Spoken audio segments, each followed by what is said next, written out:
சீமான் பேசியதை ஒரு காலத்திலும் ஏற்றுக்க முடியாது.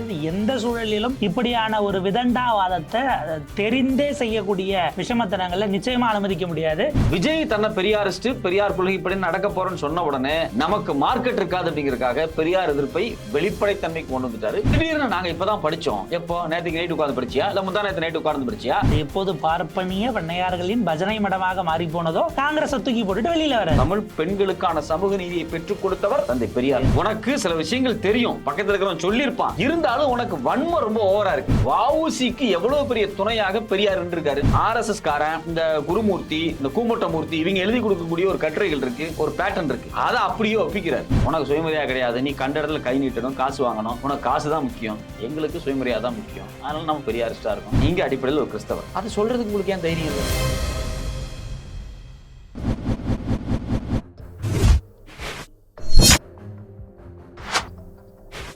வீக்கெண்ட் நிகழ்ச்சியில அந்த வாரம் முழுக்க என்ன இருக்குன்னு நம்ம டிஸ்கஸ் பண்ணுவோம். இந்த வாரம் முழுக்க டிஸ்கஸ் பண்ண வேண்டிய ஒரு ஆளா சீமான் மாறிட்டாரு.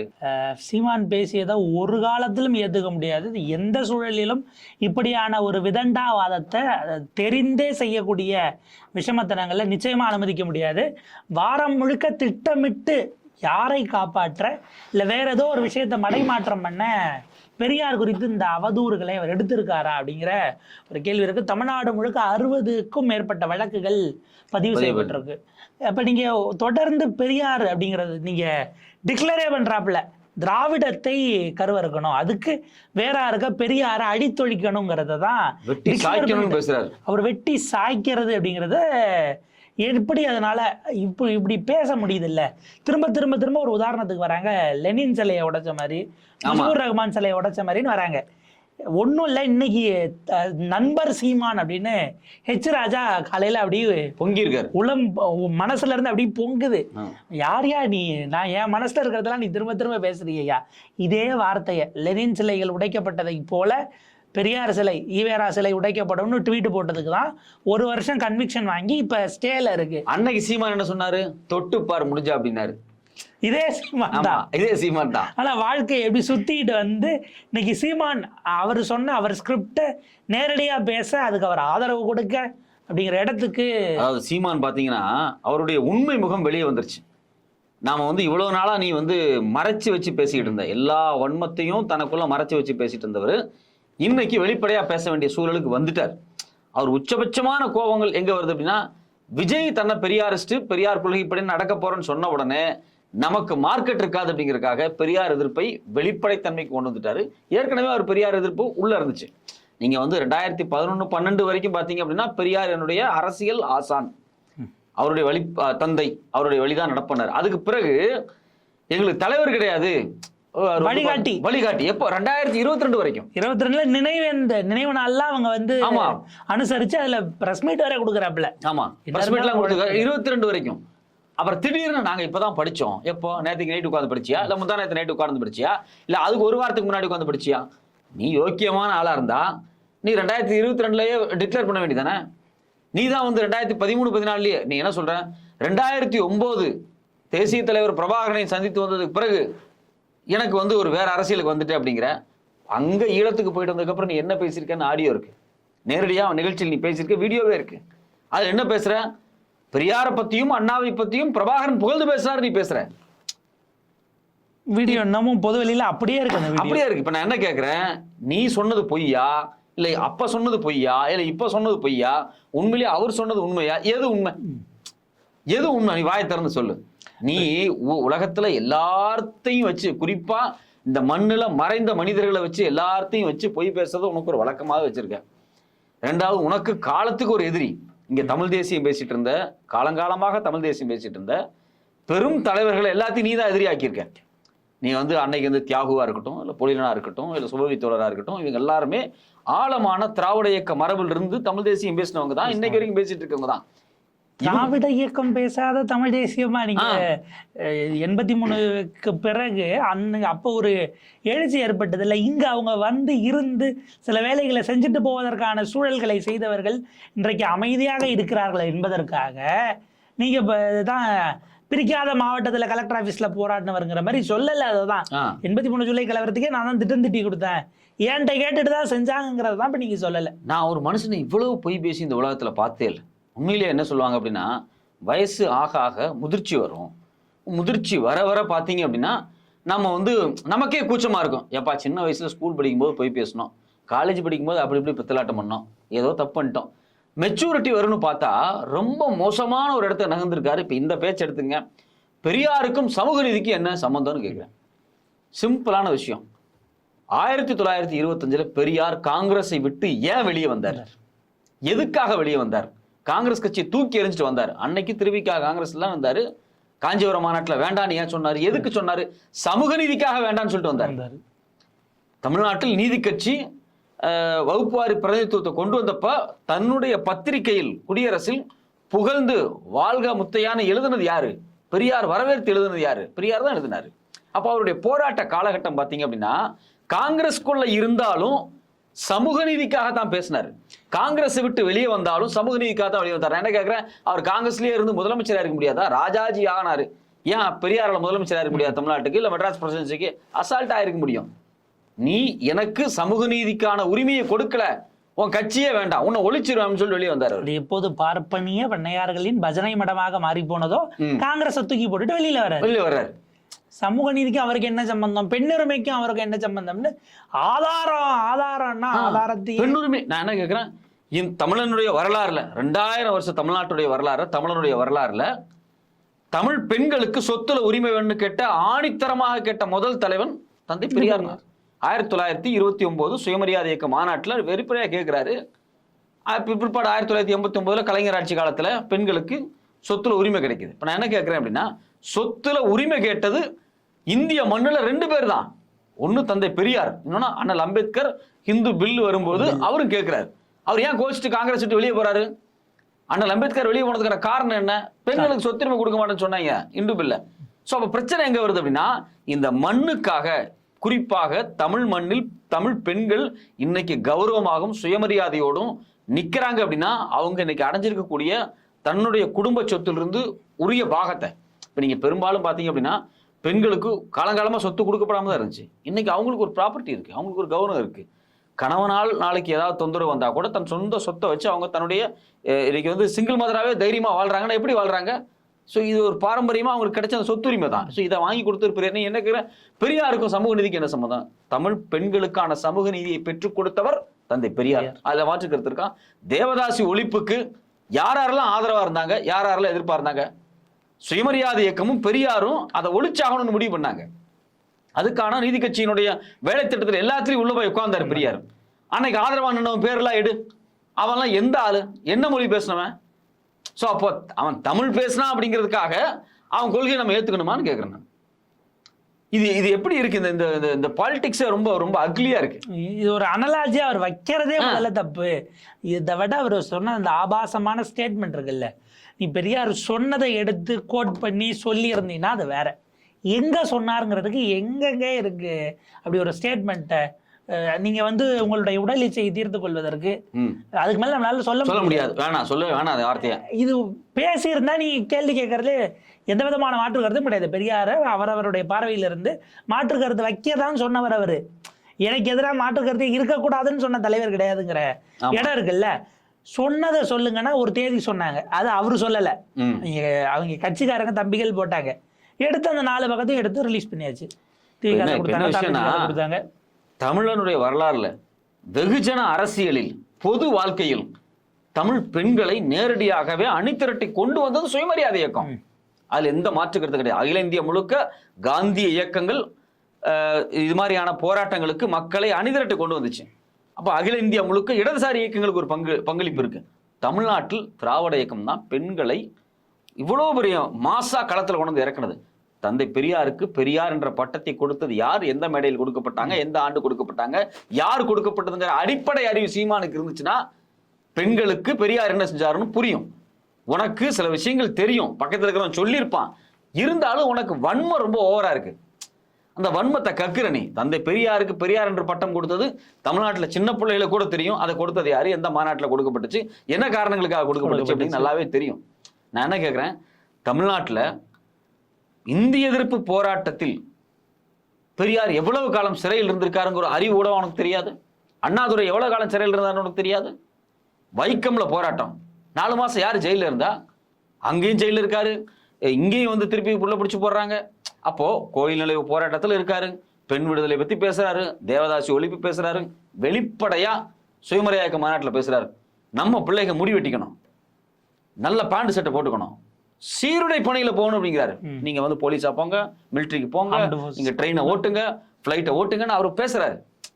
ஸோ இதெல்லாம் ஒரு பெரிய கனவு. அது இல்லாமல் நடைமுறையில் வந்துச்சு. தமிழ்நாட்டிலாம் பார்த்தீங்கன்னா சீருடை பணிகளில் பெண்கள் முதல்ல வர்றாங்க. இப்போ இதெல்லாமே ஒரு பெரிய கனவு நடக்குது. கைது செய்யப்பட்ட போதும் அமைப்பு வேலை செஞ்சது, பெண்கள் தலைமையேற்று நகர்த்திட்டு போனாங்கிறது இருக்கு இல்லையா? அதான் முக்கியம். ஆர்கனைசர்ஸா மாத்தின இடங்கிறது அந்த இடம் தான். தஞ்சை மாநாடா இருக்கட்டும், சுயமரியாதை மாநாடா இருக்கட்டும், இல்ல நீங்க பல மாநாடுகளில் தலைமையேற்று மாநாட்டை துவங்கி வைத்தது பெண்கள்.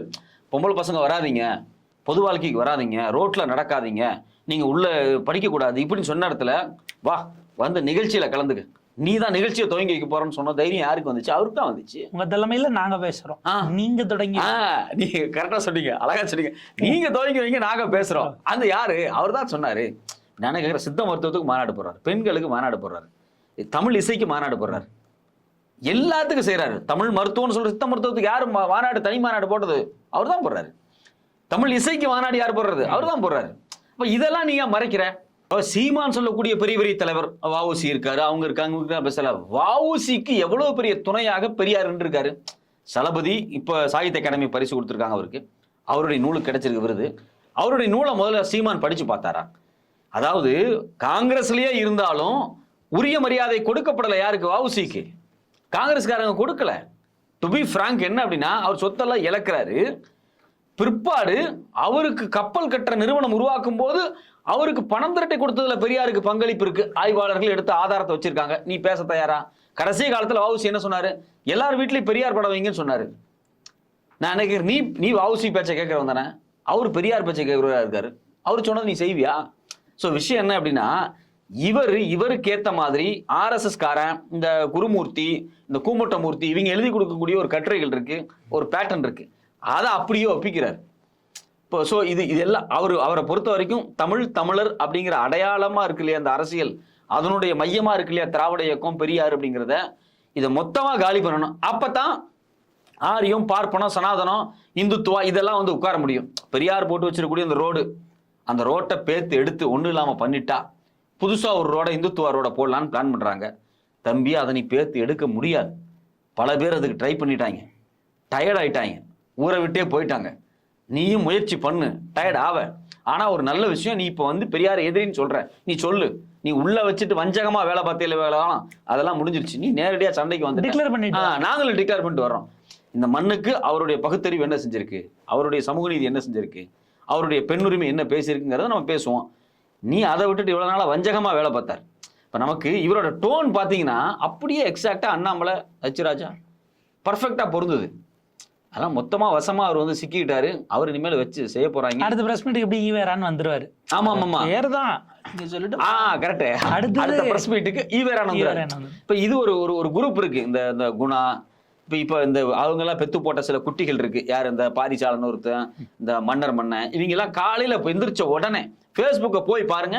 காலைல எந்திரிச்ச உடனே வீட்டு குழாயில் இன்னைக்கு தண்ணி வரலனா கூட இது காரணம் பெரியார் தான், இது காரணம் திராவிடம் தான் தினம் எழுதணும். அது ஒரு விதமான அறிப்பு. உண்மையிலே சொல்ல போனா ஒரு ஆய்வாளன் அப்படிங்கக்கூடியவனுக்கு நேர்மையும் வெறுப்பும் இல்லை அப்படின்னா தான் ஒரு ஆய்வு உருப்படியா பண்ண முடியும். நீ வெறுப்பு இந்த ரெண்டையும் ஒதுக்கி வச்சுட்டு நீ ஒரு முழுமையான பார்வையோடு பார்க்கும்போது மட்டும்தான் நீ அரசியலை பார்க்க முடியும், ஆய்வு பண்ண முடியும், கருத்தை முன்வைக்க முடியும். உனக்குள்ள ஒரு வெறுப்பு இருந்துச்சு அப்படின்னா நீ பொய் தான் பேசுவ, சார்போட தான் பேசுவ. சார்போடா இருக்கக்கூடிய இலக்கியங்களை, சார்போடு இருக்கக்கூடிய ஆய்வு முறைகளை தான் துவங்கி வைக்கிறாரு யாரு? குணா மாதிரியான ஆட்கள் இன்னைக்கு வரைக்கும் துவங்கி வச்சு இது ஒரு பெரிய கலவரம் மாத்திட்டு இருக்காங்க. இதுல கடைசியா மகுடம் சூடி தலையில டான்ஸ் ஆடிட்டு இருக்க ஒரு பெரிய நபர் யாருன்னா மணியரசன் வரைக்கும் வந்துட்டார். பேமா அவர் செல்லாம பேமா. அவருக்கு ஒரு பையன் இருக்காரு, அவர் வேற அடிகளாரா மாறிட்டாரு. அவர் ஆசானா, அவர் வந்து ஆசான் மாதிரி உட்காந்துட்டு. பேமா பாத்தீங்கன்னா வன்மமா பேச ஆரம்பிச்சிட்டார். அவர் வந்து இப்போ வந்து எப்படியாவது இந்த இந்துத்துவாவுக்கு எப்படி சாவர்கர்மோ அதே மாதிரி இந்த அவரை பொறுத்த வரைக்கும் தமிழ் துவான்னு கூட வச்சுக்கலாம். ஏன்னா அவர் தான் இந்து தமிழர்கள். அந்த இந்து தமிழர்களுடைய சாவர்கரா மாறிட்டார், தத்துவ ஆசானா மாறிட்டார், டூல் கிட் கொடுக்குற ஆளா மாறிட்டார். கிழவனல்ல கிழக்குல இருந்து டூல் கிட்டுக்கு வந்திருக்காரு. கிழவனல்ல கிழக்கு திசையில இருந்து இப்ப வடக்கு திசைக்கு போயிட்டாரு, ஆரியத்துக்கு போயிட்டாரு. அங்க இனிமேல் அவருக்கு சாவர்கர் தான் தலைவர். கிழவனல்ல கிழக்கு திசையில, வடக்கு தான் உண்மையில வந்து சாவர்கர் பாணிக்கு போயிட்டாரு. சாவர்கர் எப்படியெல்லாம் ஒரு வெறுப்பை விதைச்சார், சாவர்கர் எப்படியெல்லாம் இந்திய மண்ணுல தொடர்ச்சியான கலவரங்களை உருவாக்குறதுக்கான சித்தாந்தத்தை உருவாக்கி வைக்கிறார் இல்லையா, அதுக்கு ஒரு மாத்தம் கட் பண்ணி வெட் பண்ணி ஒட்டி கொடுக்கறது. அங்கிருந்து 2 வரி, இங்கிருந்து 2 வரி, இங்கிருந்து 4 வரி, எல்லாத்தையும் ஒன்னா எடுத்து தொகுத்துக்கிட்டு இங்க பாத்தீங்களா இதை சொன்னாங்க, அங்க பாத்தீங்கன்னா அதை சொன்னாங்க, இங்க இதை சொன்னாங்க, அதை சொன்னாங்க அப்படின்னு. இப்ப இதுல வேற இவர் வேற பாரதி புகழ்ந்து பேசிட்டு வருவார். யாரு? சீமான். செந்தமிழ்நாடுன்னு போதில்லை, சரி ரைட்டு, பாட்டு நல்லா இருக்கு, செந்தமிழ்நாடுன்னு போதில்லை இன்னைக்கு பேசிட்டாரு. நாளைக்கு அவர் என்ன பண்ணாரு, அடுத்த நாள் என்ன பண்ணாரு, அடுத்த மாசம் என்ன பண்ணாரு, செந்தமிழ்நாட்டை உயர்த்தி பிடிக்கிறதுக்கு அவர் என்ன பண்ணாரு? இந்திய எதிர்ப்பு போராட்டம் அவர் அதுக்குள்ள போய் சேர்ந்தாரு வச்சுங்களா, அது வேற கதை. இந்திய எதிர்ப்புக்கு அவர் ஆதரிச்சிருப்பாரா? சமஸ்கிருதம் வேணாம் சொல்லியிருப்பாரா? அவருடைய மொத்த நூல்களை படிச்சு பாருங்க. அவர் எந்த மொழிகளுக்கு வாங்க, உரைநடைக்கு வாங்க, கட்டுரைகளுக்கு வாங்க, அவரோட உரைநடை கட்டுரைக்கு வாங்க. அவர் செந்தமிழ்நாடுன்னு போதில்லைன்னு ஒரு பாட்டை பாடிக்கிட்டு அவர் எதை தூக்கி பிடிச்சாரு? அவர் இந்துத்துவா தான் தூக்கி பிடிச்சாரு. பேன் இண்டியா கல்ச்சர்ல இருக்கக்கூடிய சமஸ்கிருத வேத ஆரியத்தை தான் தூக்கி பிடிச்சாரு. நீங்க ரொம்ப நாளா பாரத மாதாவுக்குன்னு பாடின ஒரு பாட்டை தமிழ் தாய்க்கு பொருத்திட்டு இருக்காங்க. தமிழ் தொன்று நிகழ்ந்தது அனைத்தும் உணர்ந்திடும் சூழ்கலை வாணர்களும் இவள் என்று பிறந்தவள் என்று உணராத இயல்பினலாம் எங்கள் தாய். அது அவர் பாரத தாய்க்கு பாடினது. ஆனா இவங்க அத தமிழ் தாயை எங்க பாட்டேன் பெரும் பாட்டன் எப்படி பாடிட்டான்? நான் என்ன கேட்கிறேன், பாரதி சொல்லிட்டாராம் சாதிகள் இல்லையடி பாப்பான்னு சொல்லிட்டாரு, அவனை நீங்க பாப்பான்ட்டீங்க அப்படிங்கிறாங்க. நான் என்ன சாதிகள் இல்லையடி பாப்பான்னு பாடிட்டாருப்பா. அவர் உண்மையிலேயே வந்து ஹரிஜன பசங்களை கூப்பிட்டு வந்து, அவர் சொல்லக்கூடாது திருப்பி சொல்லுறேன், சாதிகள் இல்லையடி பாப்பான்னு பாடிட்டாருப்பா. அவர் காலத்துல தலித் மக்களை கூப்பிட்டு வந்து பூணெல்லாம் போட்டாருப்பா. இதை நீ பெருமையா சொல்ற. நான் என்ன கேட்கிறேன், தன் வாழ்நாள் முழுக்க அரசியலை 1925 பொது வாழ்க்கைக்கு வந்ததிலிருந்து தன் கடைசி இறுதி மூச்சு வரைக்கும் தெருவாக தெருமுனை கூட்டம் போட்டு தெருவாக மக்களை போய் சந்திச்சு ஒவ்வொரு நாளும் இந்த சாதியை பத்தி பேசிக்கிட்டே இருந்த நபரை பத்தி பேசினா உனக்கு ஏன் கோவம் வருது? ஏன்பா ஒருத்தர் ஒரு கவிதையில எழுதிட்டான்ப்பா, நீ அதை கொண்டாடணுங்கிற, வாழ்நாள் முழுக்க ஒருத்தர் செஞ்சிருக்கான்ப்பா, அவனை கொண்டாடினா உனக்கு ஏன்பா கோவம் வருது? அப்போ உன் மனசுல இருக்கிறது என்ன? உனக்கு ஏதோ வேற ஒரு விஷயம் இருக்கு. நான் என்ன கேட்கிறேன், பாரதியார் பாடிட்டாரு சாதிகள் எழுதி பாப்பா அப்படின்ட்டாரு, சரி ஓகே, என்ன இயக்கம் கட்டினாரு, எவ்வளவு மக்கள் பிரச்சாரம் பண்ணாரு, எத்தனை திருமண கூட்டம் போட்டிருப்பாரு, என்ன பண்ணார்? அவர்னால செஞ்ச சில விஷயத்தை செஞ்சிருக்கலாம். பட் ஆனால் கலெக்டிவா பார்க்கும்போது தமிழ் சமூகத்தில் 50-60 ஆண்டு காலமாக தொடர்ந்து சாதிக்கும் வர்ணத்துக்கும் எதிராக மிகப்பெரிய வினையாற்றியவர் பெரியார். கொண்டாடுறதுல என்ன தப்பு? அமைப்பை கட்டி அந்த அமைப்பு அவருடைய மறைவுக்கு பிறகும் இத்தனை ஆண்டுகள் கொண்டு வந்து நிக்குது அப்படின்னா சூப்பரா சொன்னீங்க. அருமையான விஷயம். நீங்க பெரியார் திடல்ல போய் பாருங்க, தினம் 2-3 கப்பல்ஸ் வந்து கல்யாணம் பண்ணிக்கிட்டே இருப்பாங்க. நான் ஒரு முறை என்னுடைய நெருங்கிய நம்பர் நேரம் பன்னீர் தான் அவருடைய திருமணத்துக்கு போறேன். அவருக்கு வந்து நம்ம அந்த அன்னைக்கு வந்து திடல திருமணம். அங்கே என்னுடைய மாணவர், நான் கல்லூரியில் வேலை செஞ்சப்போ என்னோட மாணவர் திருமணத்துக்காக வந்திருக்காரு. எனக்கு அவர் பார்க்கும்போது நீங்க பெரியாரிஸ்டானா, அடிப்படையில் அவர் பெரியாரிஸ்ட்லாம் இல்லை. பட் ஆனால் அவருக்கு ஒரு விஷயம் தெரிஞ்சிருக்கு, காதல் திருமணம் வரணும், வாழ்க்கை நமக்கு சந்தோஷமா இருக்கணும், சாதி மறுப்பு எதிர்த்து நிற்கணும், அதாவது சாதி வந்து திருப்பி சொல்லிடுறேன், சாதிய கட்டுமானத்தை எதிர்த்து நிற்கணும், சாதி மறுப்பு திருமணம் பண்ணணும்னு உறுதியா இருந்தா திடலுக்கு போகணும் அப்படின்னு அவருக்கு தெளிவா தெரிஞ்சிருக்கு. நான் சொன்னேன், நீ பெரியாரிஸ்ட் தாயா, நீ பெரியாரை படிக்கலனாலும் நீ பெரியாரிஸ்ட் தான். ஸோ அப்போ கடந்த 60-70 ஆண்டுகளில் தமிழ்நாட்டு வரலாறில் லட்சக்கணக்கான சாதி மறுப்பு திருமணங்கள் நடந்திருக்கா இல்லையா? அது எல்லாமே எங்க நடந்திருக்கு? திடல்ல நடந்திருக்கு. நான் என்ன கேட்கிறேன், தமிழனுடைய 2000 ஆண்டு கால வரலாறில் இவ்வளவு பெரிய சாதி மறுப்பு திருமணங்கள் பெரியார் இயக்கத்தால் மட்டுமே நடத்தி வைக்கப்பட்டிருக்கு. சடங்கு மறுப்பு அப்படிங்கிறத ஒரு தலைமுறைக்கு கொண்டு வந்து சேர்த்த திராவிட இயக்கம் செஞ்சிருக்கிறது. பல பேர் அப்படி திருமணம் செய்து ஆனால் சட்ட அங்கீகாரம் இல்லாமல் இருந்ததை சாத்தியப்படுத்துவதற்கு ஒரு அண்ணாவுக்கு ஆட்சி என்பது பின்னால் தேவைப்பட்டது. அண்ணா வந்தாரு, தமிழ்நாடு பேர் வச்சாரு. ஒரு தலைமுறையே எங்களை நீங்க சட்டவிரோத திருமணம்னாலும் பரவாயில்ல, நாங்க பார்த்துக்கிறோம் வாழ்ந்துக்கிறோம்னு அன்னைக்கு சட்ட அங்கீகாரம் இல்லாத போது இருந்தாங்கல்ல, இதை விதைச்சது அப்படிங்கிறத நீங்க எப்படி இன்னைக்கு வரைக்கும் எதையுமே பகுத்தோடு பார்க்கணும் அப்படிங்கிற பண்பு இருக்கு இல்லையா? அந்த பண்பு நம்ம கிட்ட வந்து ஒரு காமன் கல்ச்சரா இருக்கு, ஒரு காமன் கல்ட்டா இருக்குல்ல. அந்த கல்ட்டு வந்து பெரியாரிஸ்ட் இயக்கங்களால தான் உருவாக்கப்பட்டிருக்கு. அது கூட அவனுக்கு தெரியாது. ஏதாவது ஒண்ணு கேள்வி எழுப்புற இடம் இருக்குல்ல, இது இவங்க சொல்றாங்க, இது இவங்களுக்கு என்ன திடீர்னு இதுல ஒரு அக்கறை, ஏன் இப்படி இவங்க பேசுறாங்க, இது ஏன் அப்படி இருக்கக்கூடாதுங்கிற கேள்வி எழுப்பப்படுகிற எல்லாம். சீமானுடைய அஜெண்டா ஒண்ணுதான் வளவன், தமிழ்நாட்டில் இருக்கக்கூடிய அவரை பொறுத்த வரைக்கும் தமிழ் சாதின்னு சொல்லிட்டு இருக்கக்கூடிய அவர் ஆனால் தமிழ் சாதின்னு தான் சொல்லி பேசுவார். அதில் ஒவ்வொரு தலைவராக பிக் பண்ணி எடுத்துக்கிறார். அவர் முத்துராமலிங்கர், அப்புறம் வந்து வஉசி, அப்புறம் காமராஜர், இப்படி ஒன்னொன்னா தேர்வு செஞ்சு எடுத்துக்கிட்டு ஒட்டுமொத்தமாக எல்லாத்தையும் பெரியாருக்கு எதிர்த்தாப்புல நிற்க வைக்கிறது. அதில் பாரதியும் சேர்த்துக்கிட்டார். எதுக்கு? பார்ப்பனர்களும் நம்ம கூட வந்துட்டுமேன்னு அவருக்கு ஒரு நட்பாசை. ஒரு நாளும் ஒரு பார்ப்பனர் நாம் தமிழர் கட்சியில் சேர மாட்டான்.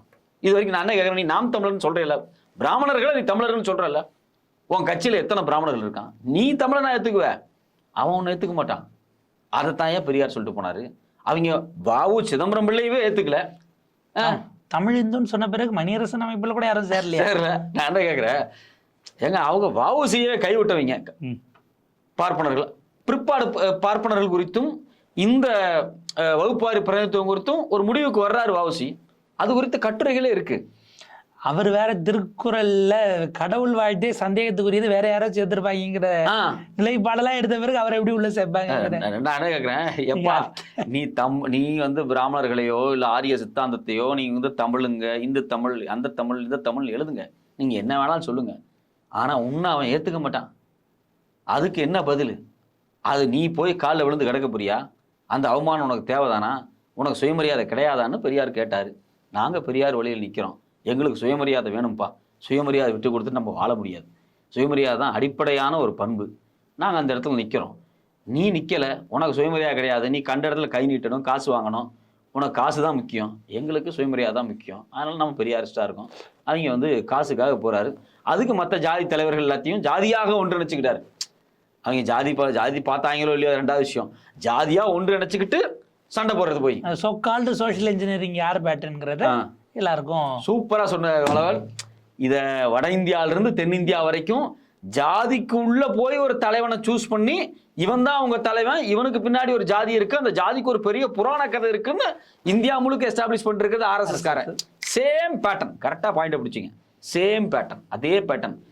இந்த ஜாதிக்கு ஒரு தலைவர், இவருக்கு ஒரு கதை இருக்கு, இவங்களுக்கு ஒரு புராண கதை இருக்கு, நாமெல்லாம் அங்கிருந்து வந்தோம் இங்கிருந்து வந்தோம் அப்படின்னு சொல்லி ஒரு கனெக்டிவிட்டி ஏற்படுத்தி நேரடியாகவே இந்த சனாதனத்துக்கும் சாதி அமைப்புக்கு எதிராக இருக்கக்கூடிய பெரியாரை நோக்கி திருப்புறது அப்படிங்கிறது வந்து ஆர்எஸ் உடைய அஜெண்டா. நீங்க கடந்த 2 ஆண்டுகளாக அவர் எல்லா பிரஸ் மீட்லையும் பாருங்க, நெத்தியில பொட்டோட வருவார். நம்ம பொட்டு வைக்கிறது சரியா தப்பான்லாம் சொல்லலை. அது என்ன பர்டிகுலரா பிரஸ் மீட் அட்ரஸ் பண்ண வரும்போது மட்டும் பொட்டு வச்சுட்டு வர்றது? அப்போ உனக்கு ஒரு அஜெண்டா இருக்கு. நான் என்ன கேட்குறேன், நீங்கள் அடிப்படையில் ஒரு கிறிஸ்தவர், அதை சொல்கிறதுக்கு உங்களுக்கு ஏன் தைரியம் இல்லை? இல்லை, இன்றைக்கி ஒரு தமிழ் சமயத்தை எடுத்துறது ஒரு வேலையை எடுத்துக்கிட்டாரு என்னமோ அப்படிங்கிறது அது சொல்லாமே. அம்மா நான் வந்து கிறிஸ்தவனாக இருந்தால் நான் வந்து இப்போ இந்து மதத்துக்கு மாறி இருக்கேன் சொல்லாமே. உங்களுக்குள்ள எதுக்கு பயம்? அப்போ லிட்ரலாக உங்களை காமிக்க வேண்டியதாக இருக்குது. வசூல் போடணும் அப்படின்னா நெத்தியில் போட்டு வைக்கணும். பாருங்க, நானும் நம்மளால தான் வசூல் போட போய் குருமூர்த்திகிட்ட போய் நிற்கிறது, ஐயா பார்த்து மேலே பேசுங்க, ஒரு லம்பான அமௌண்ட்டை வாங்கி கொடுங்க. ஸோ வசூல் வேட்டையில் ஈடுபடுறதுக்காகவே நெத்தியில் பொட்டை வச்சுக்கிட்டு தன்னுடைய முழு சங்கித்தனத்தை வெளிப்படுத்திட்டாரு. நம்ம ஒரு வகையில் வந்து நீ இப்போ தான் வந்திருக்கவா, இனிமேல் தான் இருக்கு, அடிச்சு ஆடுவோம், வெயிட் பண்ணுவோம். இந்த இடத்துல தான் நம்ம அர்ஜுன் சம்பத்ஜி ரொம்ப தெளிவா அவர் வந்து உள்ளபடியே தீர்க்கதரிசி தான் கரெக்டா சொன்னாரு. தலைவர் எங்கள்கிட்ட தான் வருவான், அவன் எங்க ஆளு, அவர் எங்ககிட்ட தான் வருவாரு. முதல்ல திராவிட இயக்கம் கடவுள்னு பேசிக்கிட்டு இருந்தாரு.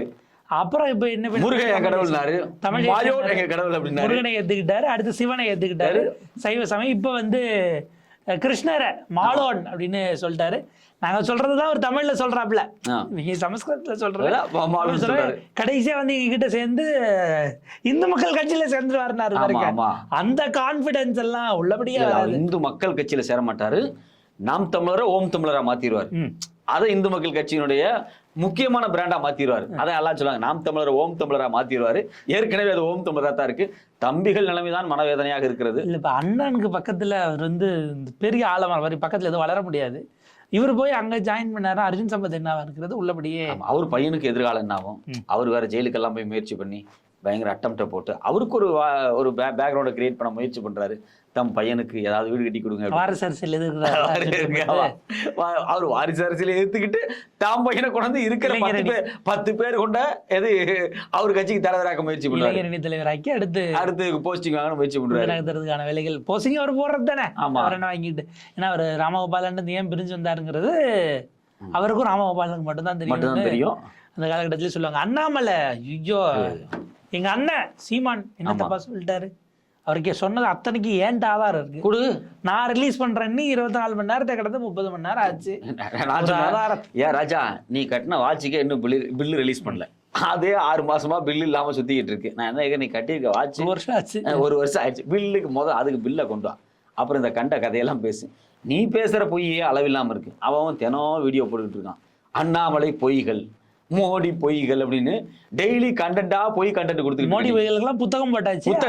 அடுத்து கம்பெனி பண்ணணும். முக்கியமான பத்திரிகையாளர் புத்தகமாவே போட்டாரு. பர்கத்தலி போட்டிருக்காரு. நீங்க வந்து அண்ணாமலை பொய்கள் தினம் 2 வீடியோ வந்துகிட்டு இருக்கோம். நான் என்ன கேட்கிறேன், சீமான் பொய்கள் தனியா ஒரு வீடியோ நம்ம அதர்ம மனோஜும் யூடியூப் ரூட்டர்ஸும் அடிச்சுக்கிட்டு இருப்பாங்க. இன்னொரு பக்கம் பாத்தீங்க அப்படின்னா இவர் பேசுற ஒட்டுமொத்த பொய்களையும் ஆதாரப்பூர்வமாக வெளிப்படுத்திட்டு இருக்கிற ஒரு குழு இருக்கு. இப்போ நம்ம வந்து யூடர்ன் எல்லாம் பார்த்தீங்கன்னா இவங்க எக்ஸாக்டா என்ன பொய் பேசுறாங்கிறத டேட்டாஸோட எடுத்து போட்டுட்டு இருக்காங்க. இப்போ நான் கேட்குறேன், உங்க அண்ணன் இதை விட மோசமான பொய்யை பேசிட்டு இருக்கான், நீ அவனுக்கு முட்டு கொடுக்க வந்திருக்க, மொத்தமா சேர்ந்து எல்லாரும் கீழே விட போறீங்க. ஆக இப்படியாக அவர் எதுக்காக இது இந்த நேரத்தில் எடுத்து போட்டாருங்கிறது நம்ம கவனிக்க வேண்டிய ஒரு விஷயமா இருக்கு. வேற ஏதோ பேசியிருக்கணும், குறுக்கால பூந்து இவர் ஊடால பூந்து இதை. ஆமா, ஏற்கனவே கவர்னருக்கு வந்து தமிழ் தாய் வாழ்த்து விஷயத்துல ஒரு முட்டு கொடுத்தாரு. அவர் வந்து தேசிய கீதத்தை பாடலாம், அவர் எந்திரிச்சு போயிட்டாரு.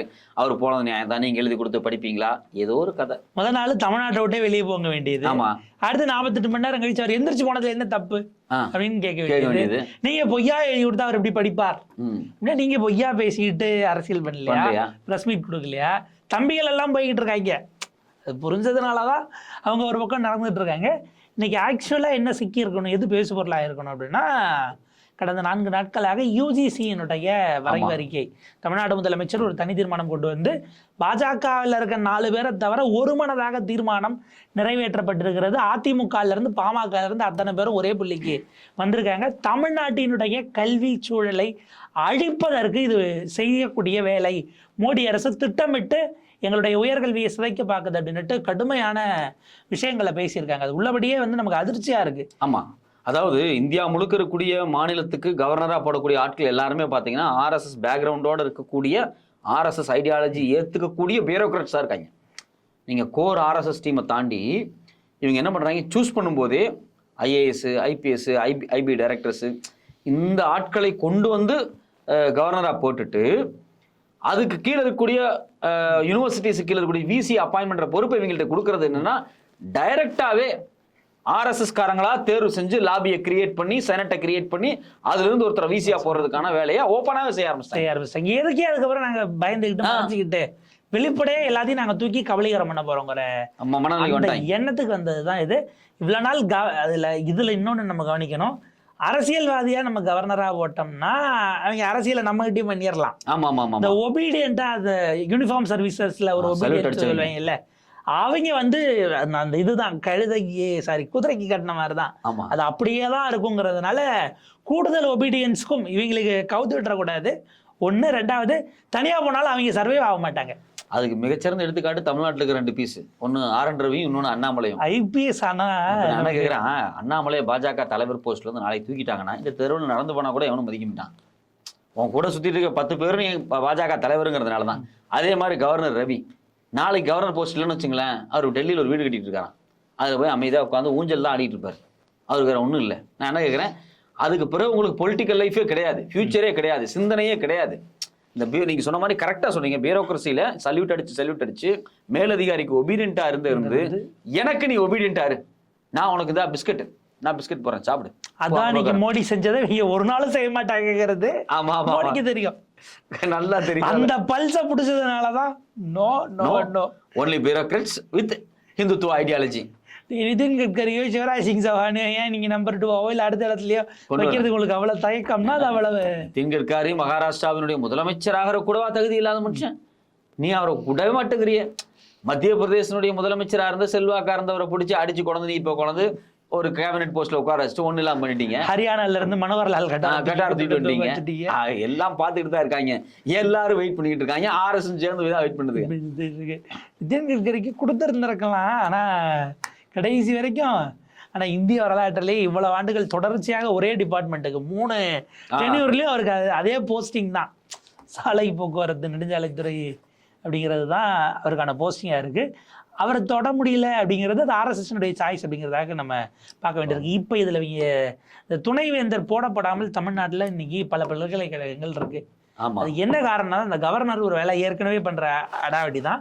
3 பேர் கொண்ட சர்ச் கமிட்டியை தமிழ்நாடு அரசு அமைச்சா இவர் இப்போ என்னன்னா இதனை 4ஆக மாற்றணும், யூஜிசி அவங்க ஒரு நாமினேட்டடை போடணும்னு சொல்கிறாரு. இல்லைன்னா தமிழ்நாடு அரசு உயர்கல்வித்துறை அமைக்கக்கூடிய குழு செல்லாதுன்னு இவர் ஒரு அறிக்கை விடுறாரு. இப்போ இது பெரிய செயல்பட்டு விடக்கூடாது. ஆட்களை நீங்கள் போட்டிருந்தா ஏன் போடலைங்கிற கேள்வி அண்ணா பல்கலைக்கழக விவகாரத்துக்கு பிறகு கட்டாயம் கவர்னரை பார்த்து கேட்கணும். ஆமாம், அந்த இடம் ரொம்ப முக்கியமானது. அப்போ இதில் அகாடமிஷியனாகவே இல்லாத ஒரு ஆள் நான் கூப்பிட்டு துணைவேந்தராக போடுவேன் அப்படிங்கிறது இருக்குல்ல, அது இன்னும் எவ்வளவு பெரிய அபாயகரமானதுங்கிறத நம்ம கல்வி புலத்திலேயே இல்லாத ஒரு நபரை கொண்டு வந்து கல்வி புலத்துக்கு தலைமையில போறது அப்படிங்கிறது ஆபத்தானது. அப்ப நீங்க யாரை கொண்டு வந்து உள்ள எதுக்கு நுழைக்க போறீங்க, உங்களுடைய நீண்ட கால அஜெண்டா என்ன அப்படிங்கிறது தான் ரொம்ப முக்கியமானது. இதில் உடனே பலரும் தமிழ்நாட்டில் மட்டும் ஏன் எது வந்தாலும் எதிர்க்கிறீங்கிறாங்க. நாங்கள் தாங்க இவ்வளோ காலேஜ் கட்டி வச்சுருக்கோம். உங்கள் NIRF ரேங்கிங்கில் டாப் 100ல் இவ்வளவு வேற எந்த மாநிலம் வந்துருச்சுங்கிற கேள்வி இருக்கு இல்லையா? நீங்கள் உங்களுடைய தேசிய கல்விக் கொள்கை இதில் இன்னொன்று சொல்கிறாங்க, நீங்கள் இதை ஏற்றுக்கலன்னா யூஜிசி உங்களுடைய டிகிரிக்கு ரெக்கக்னேஷன் கொடுக்காதுங்கிறாங்க. அப்போ கல்லூரிகளே நம்ம டிகிரி செல்லாது. நீங்கள் அப்போ தேசிய கல்விக் கொள்கையை ஏற்றுக்கல, யூஜிசியினுடைய டிராஃப்டை ஏற்றுக்கலன்னா தமிழ்நாட்டில் இருக்கிற யாரும் படித்த டிகிரி செல்லாதுன்னு அறிவிச்சா இவர் 500-1000 ரூபா நோட்டு திடீர்னு தோணுச்சுன்னு 8:30 மணிக்கு டிவியில் சொல்கிற மாதிரி டிகிரி செல்லாதுன்னு நீங்கள் சொல்லுவீங்க அப்படின்னா இது எவ்வளோ பெரிய தாக்குதல் கூட்டாட்சி தத்துவத்தின் மீதானது. இதில் ADMK ஒரு விஷயம் சொன்னதை உள்ளபடியே வரவேற்கணும். இதை தமிழ்நாடு மட்டும் இல்லாமல் எதிர்கட்சிகள் எல்லாரோடையும் சேர்ந்து இணைந்து ஒரு எதிர்ப்பா நீங்க முன்னெடுக்கணும்னு அதிமுகவும் பேசியிருக்காங்க அப்படின்னா பரவாயில்லதான். உள்ளபடி அண்ணா திராவிட இதுக்கெல்லாம் அர்த்தம் கொஞ்சமாவது அண்ணா திராவிட இதுக்கெல்லாம் அர்த்தம் இப்பயாச்சும் அவங்களுக்கு எடுத்திருக்காங்க அப்படின்னு பார்க்கலாம். ஆனா அவரு கண்டிச்சு அறிக்கை விட்டாரா அப்படிங்கிறது இன்னும் சந்தேகத்தில் தான் இருக்கு. இது அந்த விவாதம் நடக்கும்போது எடப்பாடி அவர்கள் வர முடியல, உடல்நலம் சரியில்லைன்னாங்க. அடுத்து பேசினவங்க தான் அதை பதிவு பண்ணாங்க. பட் இது மிக மிக ஏன்னா ஏற்கனவே கேரளா கடுமையாக எதிர்த்துருக்காங்க, கர்நாடகாவிலேருந்து குரல் வருது. ஆக்சுவலாக இது எல்லாத்துக்கும் காரணம் மம்தா பானர்ஜி தான். அவங்க சுப்ரீம் கோர்ட்டுக்கு போய் இவர் வைஸ் சான்சலரை போட மாட்டாரு, தகராறு பண்ணுறாரு, ஒரு கேஸை போட்டு சுப்ரீம் கோர்ட்டு தெள்ள தெளிவாக சொல்லிருச்சு முதலமைச்சர் பரிந்துரைக்கிற பெயர். இவங்க முதலமைச்சரும் கவர்னரும் பேசிக்க மாட்டாங்கன்னு ஒரு குழு போட்டாங்க. ஓய்வு பெற்ற உச்சநீதிமன்ற தலைமை நீதிபதி தலைமையில் UU லலித்தை போட்டு இவங்க 2 பேரையும் சமரசம் பண்ண ஒரு குழு அமைச்சு அதை பேட்டர்னை சொல்லிட்டாங்க. சீஃப் மினிஸ்டர் அவங்க குழுவை போட்டு தேர்ந்தெடுப்பாங்க. அந்த பேரை அவர்கிட்ட கொடுத்தா அவர் இங்கே பாஸ் ஆன் பண்ணிப்பார். கவர்னர் அந்த கொடுக்குற பேர்ல இருந்து ஒரு பேர் எடுக்கணும். என்ன சாய்ஸ் ப்ரிஃபரன்ஸுங்கிறதையும் சீஃப் மினிஸ்டர் சொல்லுவாங்க. அதிகாரம் CMக்கு தான் சொல்லியாச்சு. உச்சநீதிமன்றம் இப்படி சொன்ன பிறகு தான் இவங்களுக்கு நம்ம அரசியல் பண்ண முடியாதுங்கிற பயத்தில் இப்போ சட்டத்தையே நான் மாற்றிட்டேன்னா நீங்கள் என்ன ஆகுனா இப்போ இன்னைக்கு மம்தா போனாங்க, அடுத்து ஒரு ஸ்டேட்டாக வருவாங்க. ஏற்கனவே கல்வியை திரும்ப மாநில பட்டியலில் கொண்டு வரணும்னு ஒரு வழக்கு இங்கே போடப்பட்டது. டாக்டர் ஏலன் அவர்களுடைய ட்ரஸ்ட் சார்பாகவும் நகர்த்தப்பட்டிருக்குங்கிறத பார்க்குறோம். இதெல்லாம் பெண்டிங்கில் இருக்குது. திடீர்னு அதெல்லாம் எடுத்து ஒரு நாள் இல்லைன்ட்டாங்கன்னா என்ன பண்ணுவீங்க? இதை விட மிக முக்கியமானது இந்த நம்மளுடைய பல்கலைக்கழக உருவாக்க சட்டம் என்பது கம்ப்ளீட்டாக ஸ்டேட் லிஸ்ட்டில் இருக்குது. இங்க ஒவ்வொரு பல்கலைக்கழகத்தை உருவாக்குவதற்கும் புதிதாக உருவாக்குவதில் ஆளுநர் வேந்தர் கிடையாது, முதலமைச்சர்னு போடுறதுக்கும் அதிகாரம்னா நம்மகிட்ட இருக்குன்னா இதுக்கு கான்ஸ்டியூஷன் அமெண்ட்மெண்ட் பண்ணணும். அதுக்கு இவங்க 2/3 மெஜாரிட்டி இருக்காங்கிற கேள்வி எல்லாம் இருக்கு. ஆனா இது எல்லாத்தையும் தாண்டி செய்யறாங்க அப்படின்னா அவங்க வேற எதையோ மறைக்கிறதுக்கு இதை பண்றாங்க. இதுல அவங்க மாட்டக்கூடாதுன்னு சீமான் இதை இந்த பக்கம் திருப்பி இருக்காரோ. கிளீனா நாக்பூர் அஜெண்டாவை எவன் என்ன சொல்லி கொடுக்குறானோ அந்த நாக்பூர் அஜெண்டாவை அப்படியே கவர்னர் பாதிச்சிடக்கூடாது, மோடி அரசாங்கம் பாதிச்சிடக்கூடாது, இங்கே இருக்கக்கூடிய அண்ணாமலையும் எச்ராஜாவும் பாதிச்சிடக்கூடாது. அதுக்கு நாம் என்ன சில்லறத்தனங்கள் பண்ணணுமோ எல்லாத்தையும் பக்காவாக செஞ்சுட்டு அப்படி இதுதான் சுப்பையா கடைசியாக பேசின கூட்டத்தில் சொன்னார். பாரதிக்கு பிறந்த நாள் 11ஆம் தேதி, 17ஆம் தேதி அமித்ஷா அம்பேத்கர் குறித்து பேசுகிறார், 20ஆம் தேதி பாரதி பிறந்த நாளுக்கு நீங்கள் கூட்டம் நடத்துறீங்க அப்படின்னா அந்த இடம்தான் கவனிக்க தகுந்தது அப்படின்னு அவர் பதிவு பண்ணது தான் நம்ம பார்க்க வேண்டிய ஒரு சூழல். எங்கேயோ இருந்து ஆர்டர் வந்துகிட்டே இருக்கு, எங்கேயோ சொல்லணும் நாக்பூர்லேருந்து வந்துகிட்டு இருக்கு, நீ செஞ்சுக்கிட்டு இருக்க, இன்னைக்கு மாட்டிக்கிட்ட நீ மொத்தமாக, இனி உனக்கு வச்சு செய்யறதான் வேலையை.